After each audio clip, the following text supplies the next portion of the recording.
നമ്മളധികവും കേൾക്കാറ് shadow police.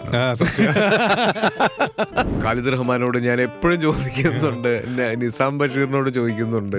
ഇപ്പൊ ഞാൻ ആകെ എടുത്തിരിക്കുന്ന ഒരു ഒറ്റ കാര്യം എന്ന് പറഞ്ഞാൽ പോലീസ് യൂണിഫോം കുറച്ച് നാൾ കഴിഞ്ഞിട്ട് ഇടാം എന്നുള്ളത് മാത്രമാണ്. ആസിഫ് അലിയുടെ താരസമീൻ പർ ആവും എന്ന് പറയുന്നുണ്ട്. അയ്യോ, എപ്പോഴാണ് ഇത് അറിഞ്ഞത്, വിഷമം മാറിയത്? ആദ്യത്തെ ഗേൾഫ്രണ്ട് വന്നു. ആസിഫ് അലിയുടെ ഇപ്പോഴത്തെ ഏറ്റവും വലിയ സന്തോഷം? തിയേറ്ററിൽ ആളുകൾ പ്രതീക്ഷയോടെ വരുന്നുണ്ട്. പണ്ട് പ്രതീക്ഷയില്ലാണ്ടാണ് വന്നോണ്ടിരുന്നത്. പണ്ടത് ഉള്ളതാ. എനിക്ക് ഇച്ചിരി പ്രശ്നക്കാരനാണ് ഞാൻ. കാര്യം എനിക്ക് സൈലൻസ് ഭയങ്കര പ്രശ്നമാണ്, ഈ ഷോട്ടിന്റെ ഇടയിലുള്ള ഡിസിപ്ലിൻ ഭയങ്കര പ്രശ്നമാണ്.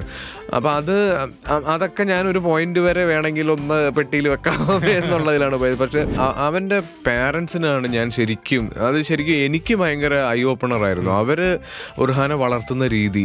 കാര്യം അവന്റെ ബ്രദർ സൈക്ലിംഗ് അങ്ങനത്തെ എന്തൊക്കെയോ കുറെ കാര്യങ്ങളായിട്ട് നാഷണൽ ലെവലിലൊക്കെ പോയിട്ടുണ്ട്. പാരന്റ്സും എന്തോ സ്പോർട്സ് ബാക്ക്ഗ്രൗണ്ട് ഉള്ളവരാണ്. താരേ സമീൻ പർ ഡെഫിനറ്റ്ലി എനിക്ക് എന്റെ ബയോപിക് എന്ന് വരെ ഞാൻ ഒരു സമയത്ത് ആഗ്രഹിച്ച പടമാണ്. പ്രത്യേകിച്ച് വന്ദേ ഭാരതൊക്കെ അടിപൊളിയായിരിക്കും. വന്ദേ ഭാരതാണ് എന്റെ എല്ലാം. ഞാൻ കണ്ണൂർ പോകുന്നത് വന്ദേ ഭാരത്. തലവൻ ഷൂട്ട് ചെയ്യുമ്പോൾ ഞങ്ങള് വന്ദേ ഭാരതിന്റെ മറ്റേ സീസൺ ടിക്കറ്റിനെ പറ്റി വരെ ആലോചിച്ചതാണ്. കാര്യം 3 hours നമ്മള് കൊച്ചി ടു കണ്ണൂർ 3.5 hours. അത് ഭയങ്കര, നമ്മളെ സംബന്ധിച്ചിടത്തോളം അത് ഫ്ലൈറ്റിൽ പോകുന്നതിനേക്കാളും ടൈം സേവിംഗ് ആണ്. ആ കരച്ചിൽ ഭയങ്കരമായി പോയി. ആ കരച്ചിൽ എനിക്കൊരു മാസ് പടം ചെയ്യാൻ ആഗ്രഹം. ബാക്കിയെല്ലാം ബോറടിച്ചു തുടങ്ങി. തരുൺ മൂർത്തിയായിട്ട് ഒരു ഡിസ്കഷൻ നടന്നു നമ്മൾ കേട്ടു. തരുൺ മൂർത്തിയായിട്ടുള്ള ഡിസ്കഷൻ തുടരുമോ? തരുണായിട്ടുള്ള ഡിസ്കഷൻ ഡെഫിനറ്റ്ലി തുടരുന്നുണ്ട്. 2025 ആദ്യത്തെ ഹിറ്റ് അടിച്ച ആസിഫ് അലി ഹിറ്റ് തുടരുമോ? തുടരട്ടെ. ഞാൻ മാക്സിമം ശ്രമിക്കും. Super. Asif Ali, welcome to Star Jam. Hi.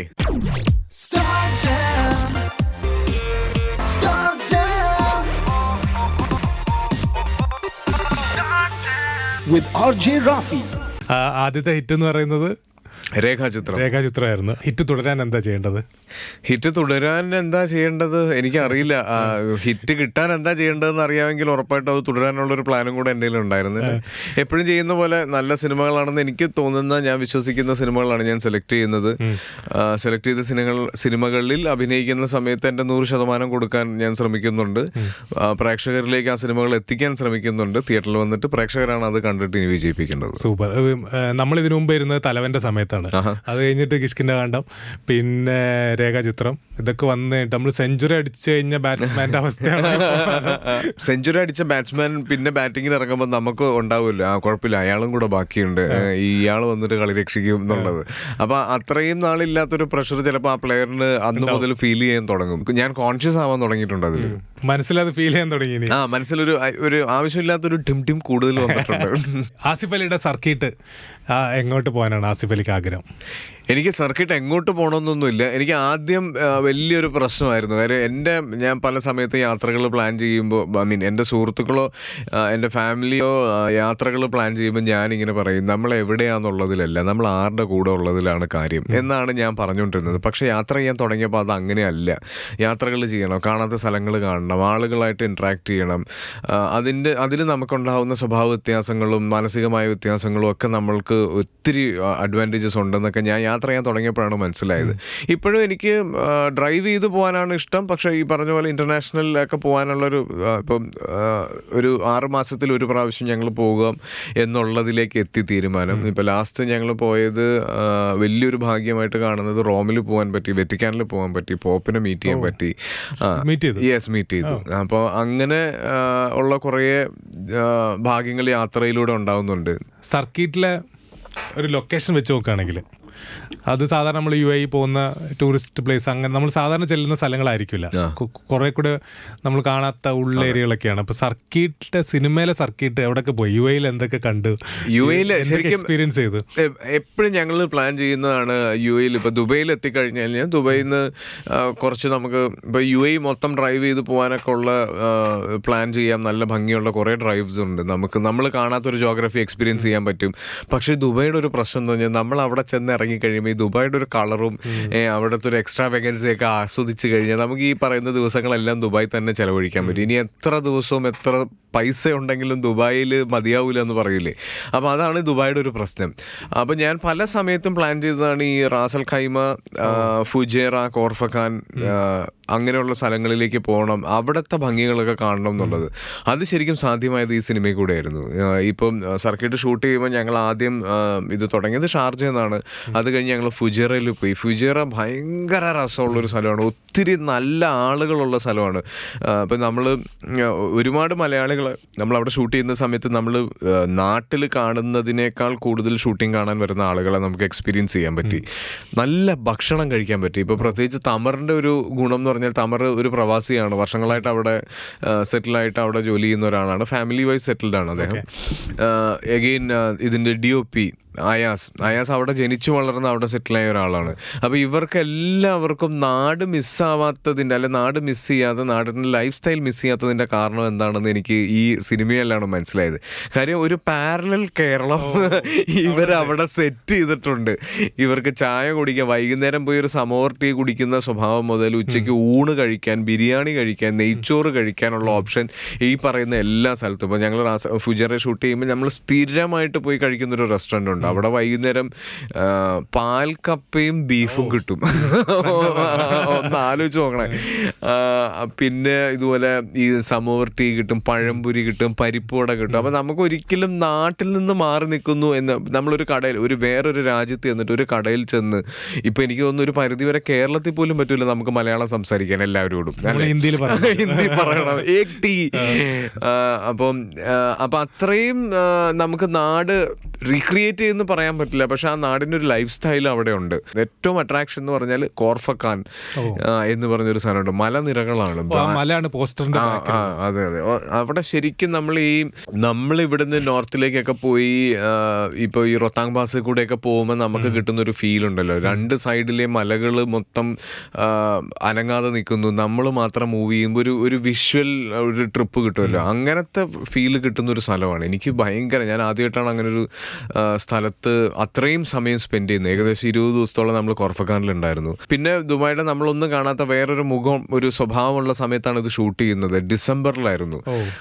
അതിഭീകര തണുപ്പാണ്. പ്രത്യേകിച്ച് ദുബായ് വിട്ട് നമ്മൾ ഈ കോർഫഖാനിലേക്കൊക്കെ പോയി കഴിഞ്ഞാൽ എനിക്ക് തോന്നുന്നു ഉച്ചയ്ക്കാണെങ്കിൽ പോലും നമുക്ക് ജാക്കറ്റ് കരുതണം, അത്രയും തണുപ്പുള്ള സ്ഥലങ്ങളാണ്. അപ്പോൾ അതൊരു പുതിയ എക്സ്പീരിയൻസ് ആയിരുന്നു എനിക്ക്. തണുത്ത ദുബായ്. താമറും ടീമും ദുബായിൽ അല്ലെങ്കിൽ UAE ഒരു സിനിമ ടീം തന്നെ അങ്ങോട്ട് സെറ്റ് ആക്കിയിട്ടുണ്ടെന്ന് പറയാലോ വേണമെങ്കിൽ. Dubai belt, belt. കാരണം അവര് വർഷങ്ങളായിട്ട് അവിടെ ആഡ് ഫിലിംസ് ചെയ്തുകൊണ്ടിരിക്കുന്നതാണ്. നമ്മൾ കാണുന്ന പല മേജർ ബ്രാൻഡ്സിന്റെയും ദുബായ് വൈസ് ക്യാമ്പയിൻസ് ചെയ്യുന്നത് തമറിന്റെ അഡ്വർടൈസിംഗ് കമ്പനിയാണ്. ഡയറക്ഷൻ ടീം ഇവരെല്ലാവരും മലയാളികളാണ്. ഇവരെല്ലാം അവിടെ ജനിച്ചു വളർന്നവരാണ്. അത്യാവശ്യം നന്നായി ഫ്ലുവൻ്റ് ആയിട്ട് അറബി സംസാരിക്കുന്നവരാണ്. അപ്പം നമ്മൾ ഈ പല സമയത്തും റോഡ് ബ്ലോക്ക് ചെയ്ത് ഷൂട്ട് ചെയ്യേണ്ട വന്നിട്ടുണ്ട്, ഉൾവഴികളിൽ ഷൂട്ട് ചെയ്യേണ്ട വന്നിട്ടുണ്ട്, ചില വീടുകളുടെ പുറത്ത് ഷൂട്ട് ചെയ്യേണ്ട വന്നിട്ടുണ്ട്. അപ്പം നമ്മൾ ഇവിടുന്ന് പോകുന്നൊരു ക്രൂ ആണെങ്കിൽ നമുക്ക് ഇതിന് പെർമിഷൻസ് എടുക്കാനും ഇതിൻ്റെ കമ്മ്യൂണിക്കേഷനും ഒക്കെ ഒത്തിരി പ്രശ്നമായേക്കാം. പക്ഷെ ഇവർ പോയി അറബിയിൽ സംസാരിക്കുന്നു. അവരുടെ എക്സൈറ്റ്മെൻ്റ് ഉണ്ട്. അവരുടെ നാട്ടിൽ ഒരു ഫിലിം ഷൂട്ടിംഗ് നടക്കുന്നു. ഇവരാര് നമ്മളെ കണ്ടു കഴിഞ്ഞാൽ ഇവർ ഇൻസ്റ്റഗ്രാമിൽ കയറി നോക്കും, ഇതാ ഷൂട്ട് ചെയ്യുന്ന ആരാന്നേരം ഇൻസ്റ്റഗ്രാമാണ് ഇവരുടെ റെഫറൻസ്. അപ്പോൾ ഇത്രയും ഫോളോവേഴ്സ് ഉണ്ട്, അല്ലെങ്കിൽ ഇത്രയും സിനിമകൾ ചെയ്തിട്ടുണ്ടെന്നൊക്കെ പറയും. ഇവർക്ക് ഭയങ്കര എക്സൈറ്റ്മെന്റ് ആണ്. അറബിക് ഫോളോവേഴ്സ് കൂടി ഒത്തിരി നല്ല ഗിഫ്റ്റുകൾ കിട്ടി. എന്താ ഗിഫ്റ്റ് കിട്ടിയത് ഭക്ഷണമായിട്ടാണ്. എപ്പോഴും സ്വീറ്റ്സ് ആണ് ഇവരെപ്പോഴും തരിക. നമ്മൾ കഴിക്കാത്ത, നമ്മൾ കണ്ടിട്ടില്ലാത്ത ഒരുപാട് സ്വീറ്റ്സ്. ഇപ്പൊ പല വീടുകളുടെ ഫ്രണ്ടിൽ ഷൂട്ട് കഴിഞ്ഞ് പോകുമ്പോൾ ഇവർ ഓടിപ്പോയിട്ട് ഇവരുടെ ഒരു ഭയങ്കര ഗ്ലിറ്ററൊക്കെ ഉള്ള പാക്ക് ചെയ്തിട്ട് സ്വീറ്റ്സ് അങ്ങനെ കൊണ്ടുതരും, ഡേറ്റ്സ് കൊണ്ടുതരും. ഞാൻ ആസിഫലിയുടെ കഴിഞ്ഞ 4 പടങ്ങൾ പറയുകയാണെങ്കിൽ തലവൻ ഇൻവെസ്റ്റിഗേഷൻ ത്രില്ലറായിരുന്നു, കിഷ്കിന്ധാകാന്ഡം മിസ്റ്ററി ഡ്രാമ എന്ന് പറയും, രേഖാചിത്രം ഓൾട്ടർനേറ്റീവ് ഹിസ്റ്ററി എന്ന് പറയും, സർക്കിട്ട് ഫീൽ ഗുഡാണ്. അപ്പം 4 ജോൺറയാണ്. ഇതിങ്ങനെ മാറി മാറി വരുന്നതാണോ മാറി പിടിക്കുന്നതാണോ? അല്ല, മാറി മാറി വരുന്നതാണ്. അത് ഞാനായിട്ട് അങ്ങനെ പ്ലാൻ ചെയ്യുന്നതല്ല. കാര്യം എനിക്ക് നല്ല സ്ക്രിപ്റ്റ് നറേഷൻ വരുന്ന സമയത്ത് എനിക്കൊരു എക്സൈറ്റ്മെന്റ് ഉണ്ടാവും. നല്ല കേട്ടോണ്ടിരിക്കുമ്പോൾ നമുക്ക് കൊള്ളാം, ഏതെങ്കിലും ഒരു പോയിന്റ് മുതൽ നമ്മൾ ഇതിനകത്തേക്ക് ഭയങ്കരമായിട്ട് ഇന്നാവുന്നു. അപ്പൊ അതിന്റെ ജോണർ ഏതാണെന്ന് ഞാൻ നോക്കുന്നേ ഇല്ല. അപ്പൊ അങ്ങനെയാണ് ഇത് സംഭവിക്കുന്നത്. അപ്പൊ ഇപ്പൊ ഞാൻ ആകെ എടുത്തിരിക്കുന്ന ഒരു ഒറ്റ കാര്യം എന്ന് പറഞ്ഞാൽ പോലീസ് യൂണിഫോം കുറച്ച് നാൾ കഴിഞ്ഞിട്ട് ഇടാം എന്നുള്ളത് മാത്രമാണ്. ബാക്കി ഇതിപ്പോൾ ത്രില്ലർ ആണെന്നോ ഫാമിലി ഡ്രാമയാണെന്നോ ഫീൽ ഗുഡ് ആണെന്നോ നോക്കുന്നില്ല. ആരും പ്രേക്ഷകന് വേണ്ടത് ഒരു നല്ല സിനിമ കാണാൻ തിയേറ്ററിൽ വരുന്നതാണ്. ഇയാൾ എന്താണ് ഈ ഫുൾ ടൈം പോലീസ് വേഷം ഇടുന്നതെന്നൊന്നും ആരും ചിന്തിക്കുമെന്ന് എനിക്ക് തോന്നുന്നില്ല. അവർ ആ 2 മണിക്കൂർ 2.5 മണിക്കൂർ സിനിമ ആസ്വദിക്കാൻ പറ്റുന്നുണ്ടോ, ആ സിനിമയിൽ എൻഗേജ്ഡ് ആവാൻ പറ്റുന്നുണ്ടോ, അത്രയും ആയിരിക്കാം പ്രേക്ഷകർ ചിന്തിക്കുക. അപ്പം ഞാനും അത്രയും മാത്രമേ ചിന്തിക്കുന്നുള്ളൂ. നല്ല സിനിമകളുടെ ഭാഗമാവുക, അല്ലാതെ ഞാൻ പിന്നെയും ഇത് ചെയ്യുന്നുണ്ടോ. പിന്നെ അഗൈൻ ഒരു ആക്ടർ എന്നുള്ള രീതിയിൽ ടൈപ്പ് കാസ്റ്റ് ആയി പോവാതിരിക്കാൻ ഞാൻ ശ്രമിക്കുന്നു. അതാണ് ഈ പോലീസ് വേഷം തൽക്കാലം. അതെ. തലവനും രേഖാചിത്രവും വന്നു കഴിഞ്ഞ സമയത്ത് രേഖാചിത്രത്തിന്റെ ഇന്റർവ്യൂസ് കൊടുക്കാതിരിക്കും ആസിഫ് അലിയുടെ പോലീസ് വേഷങ്ങൾക്കെല്ലാം ഓരോ ഐഡന്റിറ്റി ഉണ്ട്. ആ പോലീസുകാരനല്ല ഈ പോലീസുകാരൻ എന്നുള്ള ചോദ്യം കേട്ടപ്പോ ഇനിയൊരു പോലീസുകാരൻ ചെയ്യാനുള്ള സ്റ്റോക്ക് എന്റെ കയ്യിൽ തൽക്കാലം ഇല്ല. അടിപൊളി. 1001 നുണകൾ കണ്ടിട്ടാണ് തമറിനെ വിളിക്കുന്നതെന്ന് കേട്ടിട്ടുണ്ട്. തമർ എന്ന് പറഞ്ഞ ഡയറക്ടർ അതിനെ പറ്റി പറഞ്ഞുതരും, മേക്കർ എങ്ങനെയാണ്? ഞാൻ ഇതുപോലെ ട്രെയിനിൽ ട്രാവൽ ചെയ്യുന്ന സമയത്ത് ഞാനും നവീൻ എന്ന് പറഞ്ഞ എൻ്റെ ഒരു ഫ്രണ്ടുണ്ട്. അപ്പം ഞങ്ങൾ രണ്ടുപേരും കൂടെ ഇങ്ങനെ നമുക്ക് ട്രിവാൻഡ്രത്തേക്ക് ആണെന്നാണ് എൻ്റെ ഓർമ്മ. ഞങ്ങൾ ചെയ്യുമ്പോൾ അപ്പം അവിടെ പോയിട്ട് ഇതുപോലെ എന്തോ പ്രൊമോഷൻസും ഒക്കെ ഉണ്ട്. അപ്പം ചെയ്യാനുള്ള കാര്യങ്ങൾ മുഴുവൻ നമ്മൾ സംസാരിച്ച് കഴിഞ്ഞ് ഓക്കെ നമ്മുടെ ഒഫീഷ്യൽ പരിപാടികളെല്ലാം കഴിഞ്ഞ് ഞാൻ ഇനി ഒരു സിനിമ കാണാം എന്ന് പറഞ്ഞ് ഞങ്ങൾ രണ്ടുപേരും കൂടെ അപ്പോൾ ഒരു കൂപ്പയ്ക്കകത്താണ് നമ്മളിരിക്കുന്നത്. അപ്പം ഞങ്ങൾ ഐപാഡ് എടുത്ത് വെച്ച് സ്പീക്കറൊക്കെ സെറ്റ് ചെയ്ത് വലിയ ശബ്ദമൊന്നുമില്ല, ആർക്കും ശല്യമൊന്നും ഇല്ലാത്ത രീതിയിൽ ഞങ്ങൾ സെറ്റ് ചെയ്ത് വെച്ചിട്ട് ഞങ്ങൾ സിനിമ കാണാമെന്ന് പറഞ്ഞ് ഇങ്ങനെ നമുക്ക് ഒരു പ്രശ്നമുണ്ടല്ലോ, സിനിമ കാണാൻ തീരുമാനിച്ച് OTT ഏതാണെന്നുള്ളത് ആദ്യം തീരുമാനിക്കണം, അത് കഴിഞ്ഞിട്ട് സിനിമ സെർച്ച് ചെയ്യണം. അപ്പം ഞങ്ങൾ മറ്റേ കറക്കി കുത്തി നേരെ ഒരു OTTയിലേക്ക് കയറി. അതിൻ്റെ അകത്ത് ആദ്യം മറ്റേ ഇന്ന് റിലീസായ ഒരു സിനിമ 1001 നുണകൾ എന്ന് പറഞ്ഞ് നിൽക്കുന്നു. അപ്പോൾ അതെന്താണെന്ന് പോലും നമ്മൾ അന്വേഷിക്കാൻ നിന്നില്ല, ആ സിനിമ കാണാം. കാര്യം ഞാൻ എടുത്തൊരു തീരുമാനം, അല്ലെങ്കിൽ ഈ ട്രെയിൻ തിരുവനന്തപുരം എത്തുമ്പോഴും നമ്മൾ തപ്പിക്കൊണ്ടിരിക്കുകയുള്ളൂ. അങ്ങനെ ഞങ്ങൾ സിനിമ ഫിക്സ് ചെയ്ത് 1001 നുണകൾ കണ്ട് സിനിമയിലേക്ക് തുടങ്ങി. ആദ്യം ഈ ക്യാരക്ടേഴ്സിൻ്റെ ഒക്കെ എല്ലാവരുടെയും പെർഫോമൻസും ക്യാരക്ടറൈസേഷനും ഒക്കെ കണ്ട് പയ്യെ സിനിമയിലേക്ക് ഇന്നായി ഈ സിനിമയുടെ ഭാഗമായി. ഒറ്റ ഇരിപ്പിന് ഞങ്ങൾ ഈ സിനിമ കണ്ടു തീർത്തു. ഭയങ്കര, അതായത് എനിക്ക് ഭയങ്കര കണക്റ്റായി, എന്തോ ഒരു ഹുക്ക് ചെയ്യുന്നൊരു കാര്യം ആ സിനിമയിലുണ്ട്. അപ്പം ഞാനത് മൊത്തം കണ്ട് തീർന്നു കഴിഞ്ഞ് ഞാൻ നവീനോട് സംസാരിച്ച് ഞങ്ങൾ ഇതിൻ്റെ ഡയറക്ടറിൻ്റെ പേര് നോക്കിയപ്പോൾ താമർ എന്നാണ് പേര് കാണുന്നത്. അപ്പോൾ അത്ര കോമൺ ആയൊരു പേരല്ല.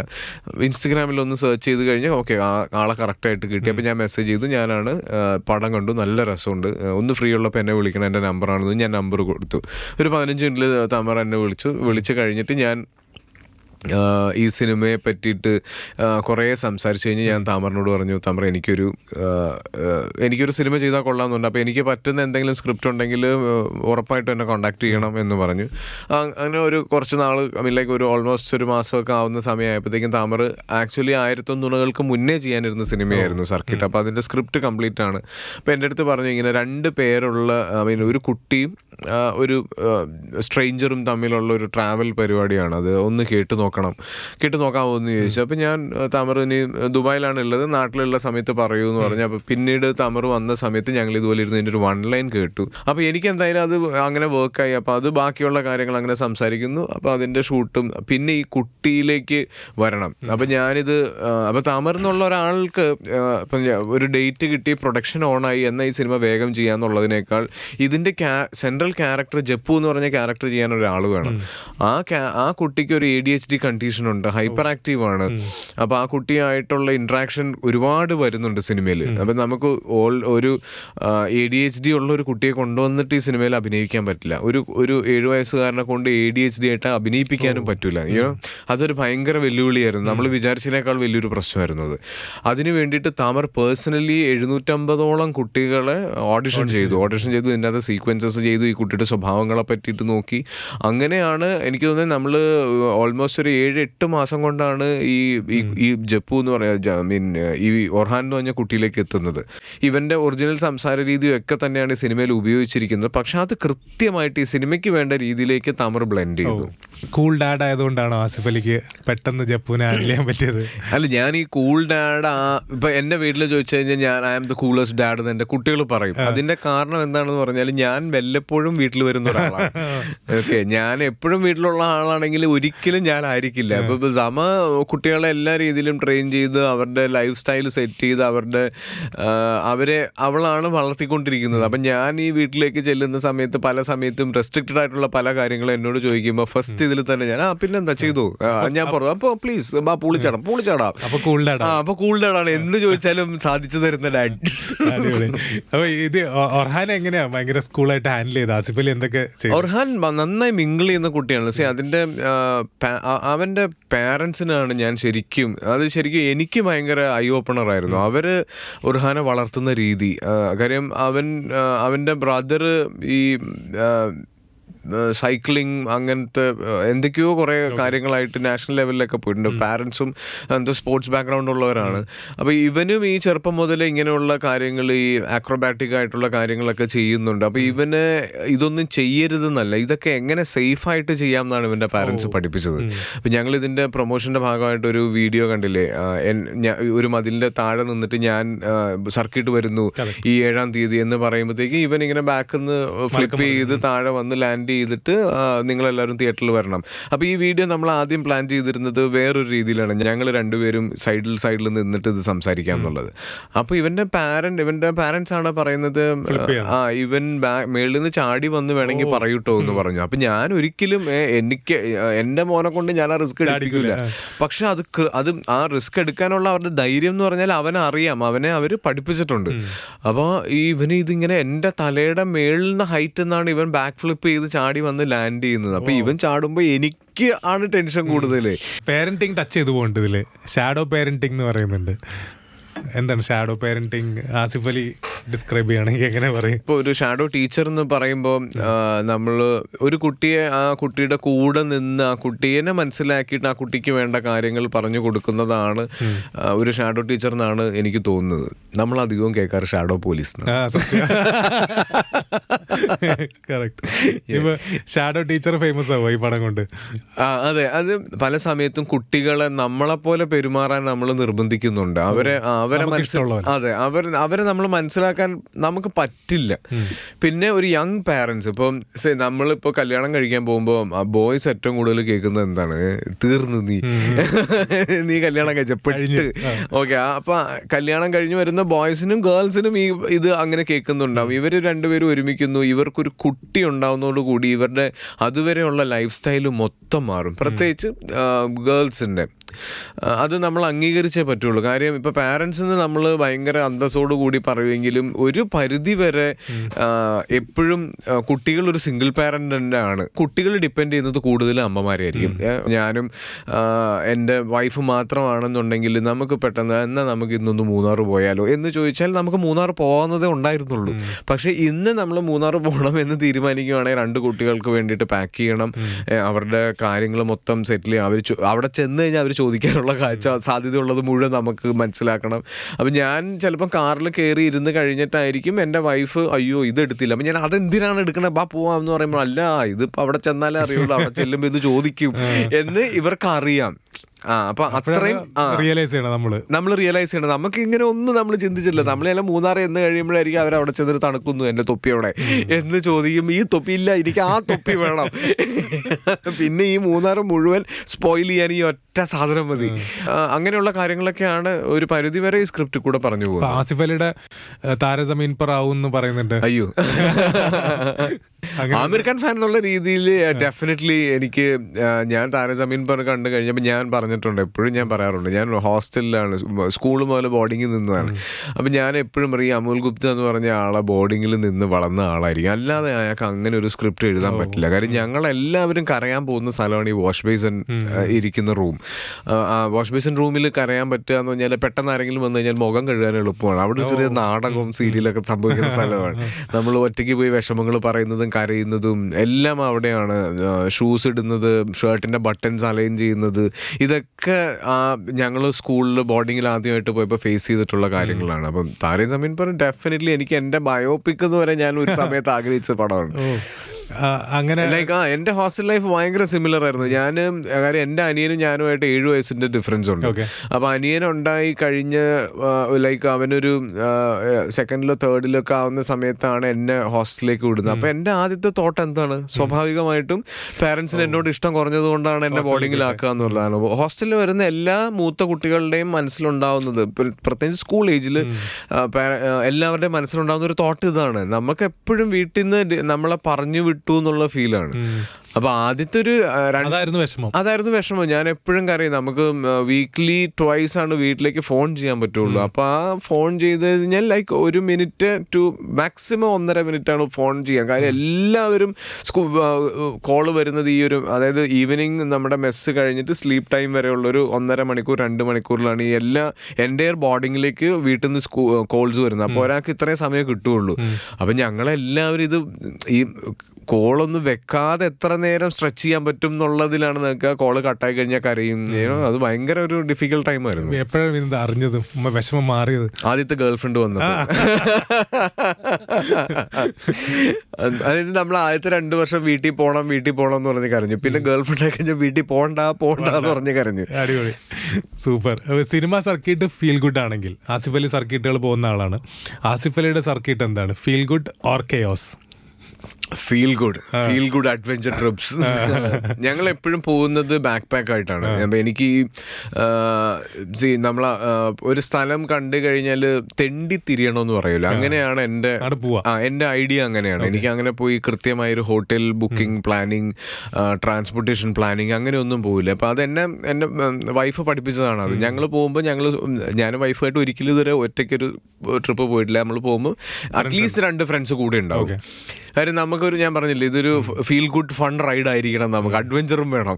അപ്പോൾ അങ്ങനെയുള്ള സമയത്ത് നമ്മൾ എപ്പോഴും ബാക്ക് പാക്ക് ആയിരിക്കും. ഈ ഒരു ബാഗിൽ കൊള്ളാവുന്ന സാധനങ്ങളെ ഞങ്ങൾ എടുക്കുകയുള്ളൂ. അപ്പോൾ അതൊരു 15 to 20 days ആയിരിക്കും ആ ട്രിപ്പ്. ഒരു സ്ഥലം ഫിക്സ് ചെയ്ത്, ലൈക്ക് ഒരു 3-4 സ്ഥലം ഫിക്സ് ചെയ്തിട്ട് അവിടെ മുഴുവൻ നടന്ന് കാണുക, അവിടുത്തെ ഡേ ലൈഫും നൈറ്റ് ലൈഫും എക്സ്പീരിയൻസ് ചെയ്യുക എന്നുള്ളതാണ്. അപ്പം എപ്പോഴും യാത്രകൾ അങ്ങനെയാണ്. സൂപ്പർ. നേരത്തെ ട്രെയിനിൽ യാത്ര ചെയ്യുന്ന കാര്യം പറഞ്ഞു. ആസിഫ് അലി ട്രെയിനിൽ യാത്ര ചെയ്യാറുണ്ടോ എന്ന് ചോദ്യം പെട്ടെന്ന് ഇങ്ങനെ ഒരു കോമൺ മാൻ മനസ്സിൽ. അല്ല, യാത്ര ചെയ്യാറുണ്ടോന്ന് ചോദിച്ചു കഴിഞ്ഞാല് ഞാനൊരു തൊടുപുഴക്കാരനാണ്. ഞങ്ങൾ ഇടുക്കിക്കാർക്ക് ട്രെയിൻ ഇല്ല. അപ്പൊ ഞാൻ ശീലിച്ചു വന്നതിൻ്റെ അകത്ത് എവിടെയും എൻ്റെ സ്വഭാവത്തിൽ ഞാൻ ഇൻഡിപെൻഡന്റ് ആവുന്നത് വരെ ഞാൻ ട്രെയിനിനെ പറ്റിയിട്ട് എൻ്റെ മോഡ് ഓഫ് ട്രാൻസ്പോർട്ടേഷനിൽ ട്രെയിൻ എന്നുള്ള ഓപ്ഷൻ ഒരിക്കലും ഉണ്ടായിട്ടില്ല.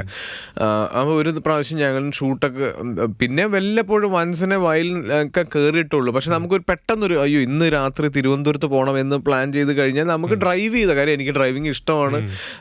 ദൈവം സഹായിച്ച് നല്ല വണ്ടികൾ എൻ്റെ കയ്യിലുണ്ട്. ഞാൻ ഡ്രൈവിംഗ് ആസ്വദിക്കുന്ന ആളായതുകൊണ്ട് തന്നെ വണ്ടികൾ മേടിക്കാറുണ്ട്. അപ്പോൾ ഒരു അവസരം കിട്ടിയാൽ ഞാൻ അത് ഉപയോഗിക്കാറുണ്ട്.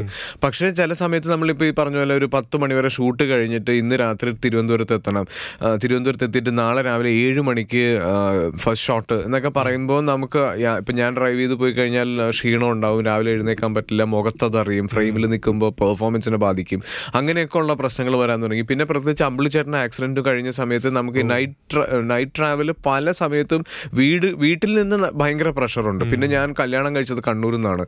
ഞാൻ എപ്പോഴും യാത്ര ചെയ്യാൻ ശ്രമിക്കുന്നത് നൈറ്റ് ഡ്രൈവ് ആയിരുന്നു എൻ്റെ എപ്പോഴും. അപ്പോൾ ഞാൻ രാത്രി ഒരു 10 മണിക്ക് ഇവിടെ നിന്ന് ഇറങ്ങിയാൽ കണ്ണൂർ എത്തുന്ന വെളുപ്പിന് 4 മണി വരെയുള്ള സമയം ഈ പാരൻസ് ഉറങ്ങാതെ എഴുന്നേറ്റിരിക്കുക. അപ്പോൾ ഇതെല്ലാം പ്രഷർ കൂടി വന്നപ്പോഴാണ് പയ്യെ ട്രെയിനിൽ ഉള്ള ഓപ്ഷൻ എടുത്തു തുടങ്ങിയത്.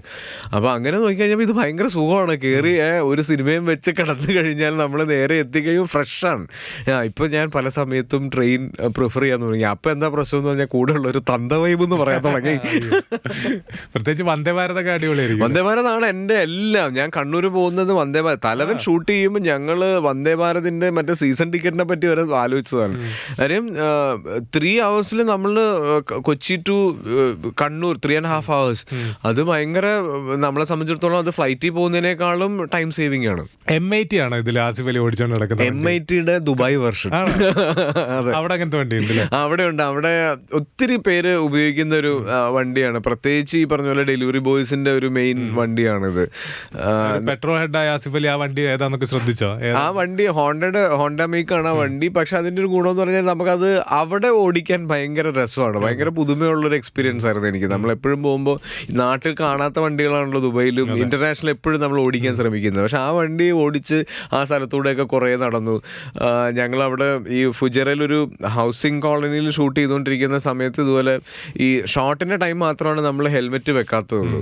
അല്ലെങ്കിൽ ഇത് അങ്ങോട്ടും ഇങ്ങോട്ടും പോകുമ്പോൾ ഹെൽമെറ്റ് വെക്കണം. അറിയാലോ, നമ്മുടെ നാട്ടിലെ പോലെയല്ല. അപ്പോൾ ഞാൻ ഹെൽമെറ്റ് വെച്ച് പോകുമ്പോഴത്തേക്കും ഒരാൾ ഫുൾ ഡെലിവറി കിറ്റിട്ട ഒരു ആൾ വന്നിട്ട് ഹിന്ദിയിൽ ആദ്യം സംസാരിച്ചു തുടങ്ങി. അപ്പോൾ ഹിന്ദി കേട്ടപ്പോൾ തന്നെ എനിക്കിത് മനസ്സിലായി. ഇദ്ദേഹം ഹെൽമെറ്റ് വെച്ചിട്ടുണ്ട്, ഞാൻ ഹെൽമെറ്റ് വെച്ചിട്ടുണ്ട്. ഹിന്ദി കേട്ടപ്പോൾ എനിക്ക് മനസ്സിലായി ഇയാൾ മലയാളിയാണെന്ന്. അപ്പോൾ ഇയാൾ എവിടെയോ ഒരു സാധനം ലൂസായപ്പോഴത്തേക്കും എൻ്റെ അടുത്ത് ഇയാൾ പറയണത് ഇത് ഇത് എവിടുത്തെ ഡെലിവറി, കാര്യം ആ ഹൗസിംഗ് കോളനിക്ക് ഒറ്റ ഗ്രോസറിയേ ഉള്ളൂ, അത് മൂപ്പരാണ് അവിടുത്തെ ഡെലിവറി ബോയ്. അപ്പൊ പുള്ളി ഇതുവരെ നാട്ടിൽ നിന്ന് പോയിട്ട് അവിടെ ജോലി ചെയ്യുന്ന ഒരാളാണ്. അപ്പൊ പുള്ളിയുടെ മോണോപോളി ഉള്ള പുള്ളിയുടെ സ്ഥലത്തേക്ക് വേറൊരാൾ കയറി വന്നിരിക്കുന്നു. ഡെലിവറി ബോയ് അതൊരു ഭയങ്കര രസമുള്ള എക്സ്പീരിയൻസ് ആയിരുന്നു. ആസിഫ് അലിയുടെ ചൈൽഡ്ഹുഡ് കാലഘട്ടം, ഈ പ്രായം ഒരു 7 വയസ്സ് 8 വയസ്സാണല്ലോ ഓർഹാനതില്. ആ സമയത്ത് ആസിഫ് അലി എങ്ങനെയായിരുന്നു പറഞ്ഞു കേട്ടത്? ആ സമയത്ത് ഞാൻ ഈ ഇതുപോലെ ആയിരുന്നു, ലിറ്ററലി ദർശീൽ സഫാരിനെ പോലെയാണ് ഞാൻ ഇരുന്നത്. അങ്ങനെയൊക്കെയാണ് എനിക്ക് താരസമീൻ പറഞ്ഞോട് ഭയങ്കര കണക്ഷൻ തോന്നുന്നത്.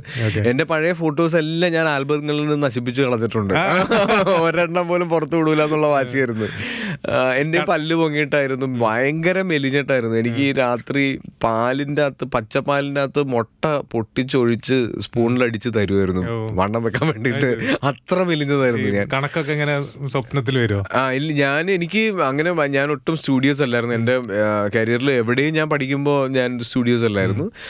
ഇതുപോലെ തന്നെയായിരുന്നു സ്കൂളിലും ഒക്കെ പ്രശ്നമുള്ള ഒരു ആളാണ്. അത്യാവശ്യം കുസൃതി എന്നല്ല, ഞാനും ആക്റ്റീവ് ആയിരുന്നു. മേഖല ഏതായിരുന്നു അന്നത്തെ? സ്പോർട്സ് ആയിരുന്നു, ക്രിക്കറ്റ് ആയിരുന്നു. രാവിലെ അതായത് സാറ്റർഡേ ഒക്കെ ആണെങ്കിൽ രാവിലെ പറമ്പിലേക്ക് കളിക്കാൻ ഇറങ്ങി കഴിഞ്ഞാൽ വൈകുന്നേരം വരെ ക്രിക്കറ്റ് കളിക്കുക എന്നുള്ളതായിരുന്നു. നമുക്ക് ഈ വെയിൽ കൊണ്ടാൽ കറുത്തു പോകുന്നോ ക്ഷീണിക അങ്ങനെ ഒന്നും തോന്നലില്ലാത്തൊരു ലൈഫ് ഉണ്ടായിരുന്നല്ലോ. അതൊരു എൻ്റെ കൂടെ എപ്പോഴും വീടിൻ്റെ അടുത്ത് നമുക്ക് മറ്റേ സ്റ്റാൻഡ് ബൈ ആയിട്ട് ഒരു 6 പേരുണ്ടാവും, ഫ്രണ്ട്സ് റെഡി ആയിട്ടുണ്ടാവും. അപ്പം ഞങ്ങളത് ഭയങ്കരമായിട്ട് ആസ്വദിച്ച് നടന്നൊരു കുട്ടിക്കാലമായിരുന്നു എൻ്റെ. അപ്പം ആ കുട്ടിക്കാലം ഇപ്പോൾ നമ്മുടെ കുട്ടികൾക്ക് അല്ലെങ്കിൽ ആസിയുടെ കുട്ടികൾക്ക് അങ്ങനത്തെ ഒരു കുട്ടിക്കാലം ആയിരിക്കില്ലല്ലോ. അവർ ഡിഫറെന്റ് ആണ്. യൂട്യൂബ് നോക്കി പല്ലുറക്കാൻ പഠിക്കുന്നു. അത് ഇങ്ങനെ കമ്പാരിസൺ പോകാറുണ്ടോ? അതോ അവരുടെ ഫിസിക്കൽ ആക്ടിവിറ്റീസിൽ മാത്രമാണ് ഞാൻ കമ്പാരിസൺ നടത്താറുള്ളൂ. എനിക്ക് ആകെ ഉള്ളത് പുറത്തിറങ്ങി ഒന്ന് വേർക്കണം, വെയിൽ കൊള്ളണം എന്ന് ആഗ്രഹിക്കുന്ന ഒരാളാണ് ഞാൻ. അപ്പം ഞാനുള്ള സമയത്താണെങ്കിൽ പോലും എനിക്ക് ക്ഷീണമായിരിക്കും. അപ്പം ഞാൻ ഇതെല്ലാം കഴിഞ്ഞിട്ട് വീട്ടിൽ വന്നു കഴിഞ്ഞ് വൈകുന്നേരം ഒന്ന് പുറത്തിറങ്ങി ഇവരുമായിട്ട് സൈക്കിൾ വിട്ടാന്ന് ചോദിക്കുമ്പോൾ ഞാൻ പോയി വയ്യ എന്ന് തോന്നും എനിക്ക്. അപ്പം അത് ഈ കമ്പാരിസൺ നടത്താന്നുള്ളൂ. പക്ഷെ അതിൻ്റെ പ്രാക്ടിക്കൽ സൈഡിലേക്ക് വരുമ്പോൾ എൻ്റെ ഒരു സൊല്യൂഷൻ ഇല്ല അതിന്. പിന്നെയും പറ്റുന്നത് ഫുട്ബോൾ കോച്ചിങ്ങിന് വിടുക. അപ്പം ഞാൻ പറഞ്ഞു ഇവൻ ഗോളൊന്നും അടിക്കും, മെസ്സി ഒന്നും ആവണ്ട, ഗ്രൗണ്ടിൽ കൂടെ ഒന്ന് ഓടിച്ചാൽ മതി എന്ന് പറയുന്നുണ്ട്. കാര്യം ഇവർക്ക് കുട്ടികളെ സംബന്ധിച്ചോളം ഇവരെപ്പോഴും എൻ്റർടൈൻഡ് ആയിട്ടിരിക്കണം, ഇവർക്ക് എൻഗേജിങ് ആയിട്ടിരിക്കണം. ഇതിനുള്ള ഏറ്റവും വലിയ ഓപ്ഷനായിട്ട് ഈ ഐപാഡും ലൈക്ക് ഫോൺ ഓർ TV ഇങ്ങനെ ഫുൾ ടൈം ഇരിക്കുന്നത് കൊണ്ട് ഇവർ അതിൻ്റെ അകത്ത് എൻഗേജ്ഡ് ആയി പോവാണ്. അപ്പോൾ ഇതിനെ ഒന്ന് ഡൈവേർട്ട് ചെയ്ത് വിടാൻ പറ്റിക്കഴിഞ്ഞാൽ ഇവർ ഹാപ്പിയാണ്. ഞാനൊരു ഫുൾ പവറിൽ ഇറങ്ങി, ഞാനും ബാലുവും അർജുൻ അശോകനുണ്ട്, നമ്മൾക്ക് 3 പേരുടെയും കുട്ടികളും ഒരുമിച്ചാണ് വളരുന്നത്. അപ്പം ഞങ്ങൾ 3 പേരും കൂടെ ഒരു ദിവസം ഫ്രീ ആയിട്ട് വരുവാണെങ്കിൽ ഈ 3 കുട്ടികളെ എടുത്ത് പുറത്തേക്ക് ഇട്ട് കഴിഞ്ഞാൽ ഇവർ ഞങ്ങളുടെ കൂടെ രാവിലെ വെളുപ്പിന് വരെ ഞങ്ങളുടെ പവറിൽ നിൽക്കും. പക്ഷെ അതെപ്പോഴും ചെയ്യാൻ നമുക്ക് പറ്റില്ല. കമന്റ് ഓൺ ദിസ് കമന്റ് എന്നാണ് ഈ റൗണ്ടിന്റെ പേര്. ആസിഫ് അലിയുടെ കമന്റ് പറയണത്. ഓക്കെ, ആദ്യത്തെ comment, when Asif Ali cries our heart melts. ആ കരച്ചിൽ ഭയങ്കരമായിപ്പോയി ആ ട്രെയിലറിലുള്ള ആ കരച്ചിൽ സീൻ. എന്നെ ഇപ്പൊ ഈ അടുത്ത് എല്ലാവരും ഇത് പറഞ്ഞിട്ട് എനിക്ക് തന്നെ ഞാനൊരു കരച്ചിൽ കുട്ടിയായി മാറുന്നുണ്ടോ എന്നൊരു ഡിഫറെന്റ് ആയിരുന്നു.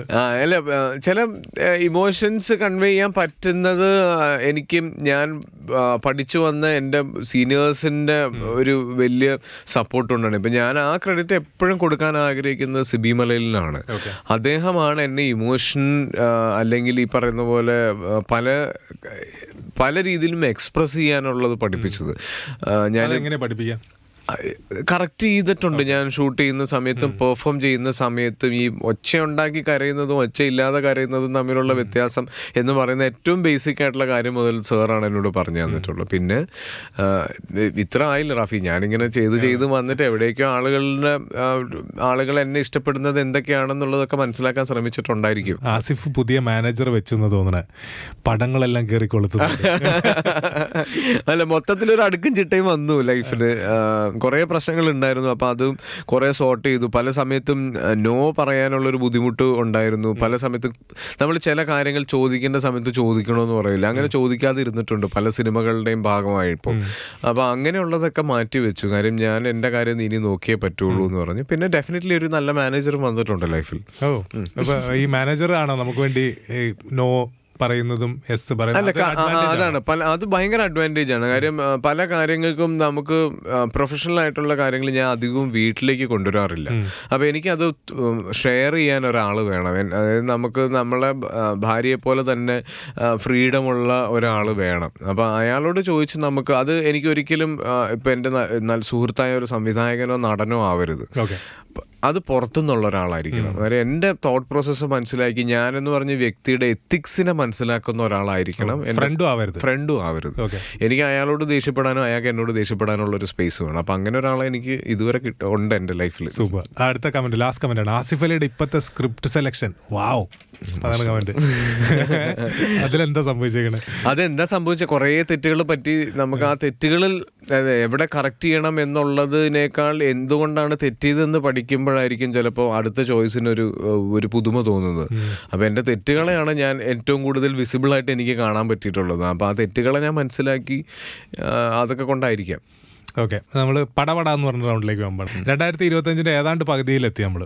അപ്പോൾ ആസിഫ് അലി എങ്ങനെയൊക്കെ മാറി എന്നാണ് പറയേണ്ടത്? ആസിഫ് അലിയുടെ ആക്ടിങ് എങ്ങനെ മാറി അക്കോർഡിംഗ് ടു ആസിഫ് അലി? ഈ ഫസ്റ്റ് ടേക്ക് എന്ന് പറഞ്ഞ മാജിക്കിൽ ഞാൻ വിശ്വസിക്കുന്നില്ല. എനിക്ക് എൻ്റെ സമയം എടുത്ത് ഇപ്പോൾ അത് 16, 17, 20 ടേക്ക് ആയാലും ഞാൻ എൻ്റെ ബെസ്റ്റ് കൊടുക്കാൻ പറ്റുന്ന അത്രയും പോകാൻ റെഡിയാണ്. ആസിഫ് അലി ആസ് എ മനുഷ്യൻ 2025 മാറിയിട്ടുണ്ടെങ്കിൽ എന്താണ് മാറ്റം? പേഷ്യൻസ് തന്നെയാണ്. പണ്ട് നമ്മൾ ഓപ്പോസിറ്റ് ലൈറ്റ് ഡിം ചെയ്യാതെ വരുന്ന വണ്ടിക്കാരനെ ചീത്ത വിളിക്കുമായിരുന്നു. ഇന്ന് ലൈറ്റിലേക്ക് നോക്കാണ്ട് സൈഡിലേക്ക് നോക്കി ഓടിച്ചൊക്കെ പോകും. അത് കല്യാണം കൊണ്ട് വന്ന മാറ്റമാണോ? അല്ല, ഒത്തിരി കാര്യങ്ങളുണ്ട്. ഇപ്പൊ കല്യാണം കഴിഞ്ഞപ്പോൾ കുറെ മാറി, കുട്ടികളുണ്ടായപ്പോൾ ഒരുപാട് മാറി. പിന്നെ ഇപ്പൊ എനിക്ക് 39 വയസ്സായി. അപ്പൊ അതിൻ്റെതായ 39 വയസ്സായെന്ന് ഞാനങ്ങ് പറയുന്നതല്ല, പക്ഷെ ഈ ഇത്രയും 39 വർഷം കൊണ്ട് കുറെ കാര്യങ്ങൾ പഠിക്കാൻ പറ്റും. ഇത് കേട്ട ജെൻസി തന്ത വൈബ് എന്ന് പറയും. തന്ത വൈബ് എന്ന് പറയാം. കട്ടൻ ചായ പെട്ടെന്ന് വിത്തോട്ടായി. എനിക്കൊരു മാസ് പടം ചെയ്യാൻ ആഗ്രഹം. എനിക്കിനി ലാർജർ ദാൻ ലൈഫ് ക്യാരക്ടേഴ്സ് ആണ് ചെയ്യേണ്ടത്. എനിക്കിത് ബാക്കിയെല്ലാം ബോറടിച്ചു തുടങ്ങി. ടിക്കറ്റൊക്കെ അങ്ങനത്തെ ഒരു സിനിമയാണ്. അത് കുറച്ച് ഡിഫറെൻ്റ് ആയിട്ട് നിൽക്കുന്ന ഒരു സിനിമയാണ്. എനിക്ക് കുറച്ച് ഹീറോയിക് ക്യാരക്ടേഴ്സും കൂടെ ചെയ്യണം എന്നുണ്ട്. കാര്യം എൻ്റെ ഈ പറയുന്ന പോലെ ഒരു ബോയ് നെക്സ്റ്റ് ഡോർ ഇമേജ് ഭയങ്കരമായിട്ട് നിൽക്കുന്നതുകൊണ്ട് പല സമയത്തും ക്യാരക്ടേഴ്സ് ചൂസ് ചെയ്യുമ്പോൾ എനിക്കൊരു പേടി വരാൻ തുടങ്ങിയിട്ടുണ്ട്. ഞാൻ കുറച്ച് അപ്പർ ഹാൻഡ് വരുന്ന ഒരു ക്യാരക്ടറിലേക്കൊക്കെ എടുക്കാൻ മടി വന്നു തുടങ്ങി. അപ്പോൾ അതൊന്നും മാറ്റണം. എനിക്ക് കുറച്ച് മാസ് പടങ്ങൾ ചെയ്യണം. സൂപ്പർ. മാസ് പടം ചെയ്യാൻ വേണ്ടി ഒരുക്കൊണ്ടിരിക്കുകയാണ് ടിക്കറ്റാക്കിക്ക് വേണ്ടി. ടിക്കറ്റൊക്കെ വേറൊരു കൈൻഡ് ഓഫ് മാസ് പടമാണ്. അപ്പോൾ അതിന് കുറച്ച് ഫിസിക്കൽ ചേഞ്ചസും ഒക്കെ വേണം. ഞാൻ പറയുന്നത് അങ്ങനെയല്ല, ഞാൻ പറയുന്നത് ഒരു ലാർജർ ദാൻ ലൈഫ്. യെസ്, പടികും ഒക്കെ പോലത്തെ സിനിമകളുണ്ടല്ലോ. ഒരു തെമ്മാടി എന്നൊക്കെ പറയുമ്പോൾ ആ തെമ്മാടിത്തരം അവൻ്റെ സ്വഭാവത്തിലും ആറ്റിറ്റ്യൂഡിലും അടിയിലും ഒക്കെ തോന്നുന്ന രീതിയിലുള്ള ക്യാരക്ടേഴ്സ്. ടിക്കറ്റൊക്കെ ഫൈറ്റ് ട്രെയിനിങ് ഉണ്ട്, ബോഡി ട്രാൻസ്ഫോർമേഷൻ ചെയ്യുന്നുണ്ട്. പിന്നെ രോഹിത്തും ഞാനും കൂടെ ചെയ്യുന്ന 3ാമത്തെ സിനിമയാണ്. 3 സിനിമകളും ഇപ്പം ആദ്യത്തെ ഓമനക്കുട്ടനാണെങ്കിലും ഇബിലിസ് ആണെങ്കിലും ഭയങ്കര പുതിയ സിനിമകളായിരുന്നു. പ്രത്യേകിച്ച് ഇബിലിസ് എഹെഡ് ഓഫ് ടൈം ആയിരുന്നു. ഇപ്പോഴും ആളുകൾ ആ സിനിമയെ പറ്റിയിട്ട് വളരെ രഹസ്യമായിട്ടൊക്കെ എന്നെ വിളിച്ച് മാറ്റിരുത്തിട്ട് സത്യം പറയട്ടെ എനിക്ക് ഏറ്റവും ഇഷ്ടം ഇബിലിസാണ് എന്ന് പറയുന്ന ആൾക്കാരെ ഞാൻ കാണാറുണ്ട്. അപ്പം ഇത് അതുപോലെ തന്നെ വേറൊരു സിനിമയായിരിക്കണം എന്നുള്ളൊരു വാശി ഞങ്ങൾക്കുണ്ട്. അപ്പം രോഹിത്തിൻ്റെയും മൊത്തത്തിലുള്ള ഒരു ഈ ഫിലിമിനോടുള്ള ആറ്റിറ്റ്യൂഡ് എനിക്ക് ഭയങ്കര ധൈര്യം തരുന്നതാണ്. ഓക്കെ, നമുക്കൊരു പടം ചെയ്തുകൂടെ എന്ന് ഞാൻ ഇപ്പോഴും ചില ഡയറക്ടേഴ്സിനെ വിളിച്ച് ചോദിക്കാറുണ്ട്. Yes or no? ഞാൻ പിന്നെ അല്ലേ, ഞാൻ എൻ്റെ കൂടെ സിനിമ ചെയ്ത് ആദ്യം സിനിമകൾ ചെയ്ത എല്ലാ സംവിധായകരോടും ഞാൻ ഇപ്പോഴും വിളിച്ച് ചോദിക്കുന്നുണ്ട്. ഇപ്പം ഖാലിദ് റഹ്മാനോട് ഞാൻ എപ്പോഴും ചോദിക്കുന്നുണ്ട്, നിസാം ബഷീറിനോട് ചോദിക്കുന്നുണ്ട്, ഞാൻ അമലേട്ടനോടും അമ്പുക്കാടത്തും ആഷിക്കാടത്തും ഒക്കെ ചോദിക്കുന്നുണ്ട്. ഞാൻ സിബിസാറിനോട് വരെ സിബിസാറിനോട് വരെ എന്നല്ല, സിബിസാറിനോടും ഞാൻ ചോദിക്കുന്നുണ്ട്. സിബിസാറിൻ്റെ അടുത്ത് ഞാൻ അദ്ദേഹത്തിനോട് 4 സിനിമകൾ ചെയ്തു. അപ്പോൾ എനിക്ക് ഇനിയും സാറിൻ്റെ കൂടെ സിനിമകൾ ചെയ്യണമെന്നുണ്ട്. അപ്പം അങ്ങനെ എനിക്ക് ഇഷ്ടമാണ് എന്നെ നന്നായിട്ട് പ്രസൻറ്റ് ചെയ്ത് എല്ലാവരുടെയും കൂടെ വീണ്ടും സിനിമകൾ ചെയ്യാൻ. ഓക്കെ, ആസിഫ് അലിയുടെ ഇപ്പോഴത്തെ ഏറ്റവും വലിയ സന്തോഷം ഇപ്പോഴത്തെയാണ്? തിയേറ്ററിൽ ആളുകൾ പ്രതീക്ഷയോടെ വരുന്നുണ്ട്. പണ്ട് പ്രതീക്ഷയില്ലാണ്ടാണ് വന്നുകൊണ്ടിരുന്നത്. ഏറ്റവും സമയം കിട്ടാത്തത് എന്തിനാണ് ആസിഫ് അലിക്ക്? ഒരു 4 സാധനങ്ങൾ നമ്മൾ സമയം കിട്ടാത്തതിന്റെ അടിസ്ഥാനത്തിൽ നമ്മൾ ഓർഡറിൽ പറയുകയാണെങ്കിൽ എന്തൊക്കെയായിരിക്കും ആ 4 കാര്യങ്ങൾ? എനിക്ക് സമയം കിട്ടാത്തത് ഇപ്പം ഒന്ന് വീട്ടില് കുട്ടികളുടെ കൂടെ സമയം അപ്പൊ കിട്ടുന്നില്ലേ എന്ന് ചോദിച്ചാൽ കിട്ടുന്നുണ്ട്, പക്ഷെ എനിക്കത് പോരാ. എനിക്ക് ഇനിയും സമയം വേണം അവരുടെ കൂടെ. പക്ഷെ നമ്മൾ കരിയറിൽ ഇങ്ങനെ നിൽക്കുന്ന ഒരു സമയമാകുമ്പോൾ അത് അങ്ങനെ ആഗ്രഹിക്കാനും പാടില്ല. എന്നാ ഇവൻ വീട്ടിലിരിക്കട്ടെ എന്ന് തോന്നാൻ പാടില്ല. പിന്നെ ഉറങ്ങാനുള്ളൊരു സമയം എനിക്ക് ഇപ്പം എൻ്റെ പ്രശ്നം വെച്ചാൽ ടൂ മെനി തോട്ട്സ് തലയിൽ കൂടെ വരും. അപ്പം ഞാൻ ഈ പറഞ്ഞ പോലെ അലാമൊക്കെ വെക്കാതെ തന്നെ എഴുന്നേൽക്കുന്നൊരു മൂഡിലാണ് ഇപ്പോൾ പോയിക്കൊണ്ടിരിക്കുന്നത്. അപ്പം ഞാൻ പണ്ട് മറ്റേ ബോധം കെട്ട് കിടന്ന് ഉറങ്ങിക്കൊണ്ടിരിക്കുക. ഒരാൾ വിളിച്ചില്ലെങ്കിൽ ഒരു ഫുൾ ഡേ ഉറങ്ങാൻ മനസ്സുള്ള ഒരാളാണ് ഞാൻ. അങ്ങനെ ഉണ്ട്. പിന്നെ ഇപ്പം ടിക്കറ്റൊക്കെ ചെയ്യുന്നത് കൊണ്ട് ഡയറ്റിലാണ്. അപ്പം എനിക്ക് ഭക്ഷണം കഴിക്കാൻ അതിന് സമയമൊന്നല്ല, അതിനുള്ള അവസരം കിട്ടുന്നില്ല.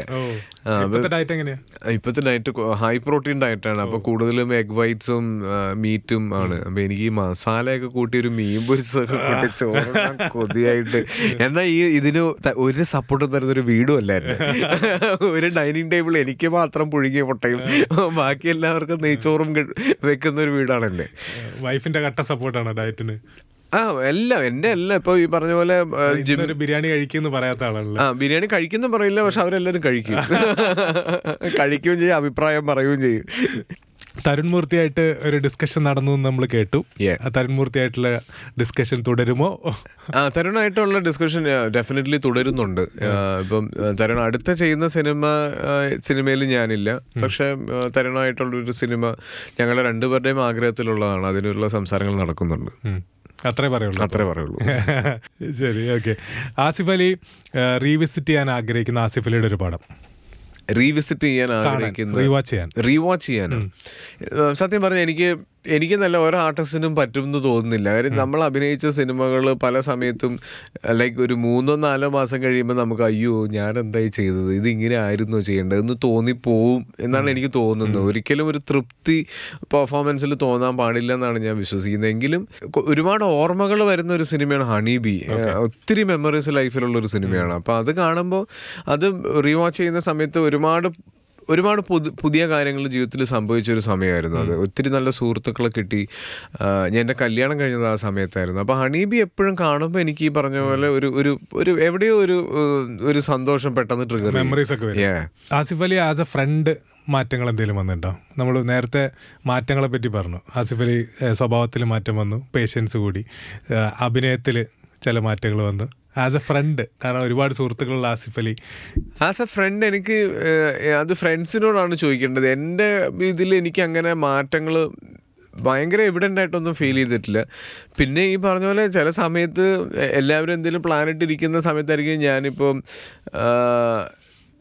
രാവിലെ ഷൂട്ടുണ്ട്, നേരത്തെ കിടക്കണം എന്നൊക്കെ പറയുമല്ലോ. പണ്ട് ഡയറ്റും ജിമ്മൊക്കെ ഉണ്ട്. അപ്പൊ അങ്ങനെയൊക്കെ പറയുമ്പോ മച്ചാൻ കംപ്ലീറ്റ് മാറി എന്ന് പറയാം. അതാരാ പറയണെന്ന് അറിയാലോ, ബാലു ആയിരിക്കും. നേരത്തെ പറഞ്ഞ പോലെ ഇപ്പോഴത്തെ ഏറ്റവും വലിയ സന്തോഷം എന്ന് പറയുന്നത് പ്രതീക്ഷയോടെയാണ് ആൾക്കാർ തിയേറ്ററിലേക്ക് വരുന്നത്. അപ്പോൾ ആ പ്രതീക്ഷയോടെ വരുന്ന പ്രേക്ഷകർക്ക് ഒരു സൂപ്പർ ഹിറ്റ് ആവട്ടെ. Try my best.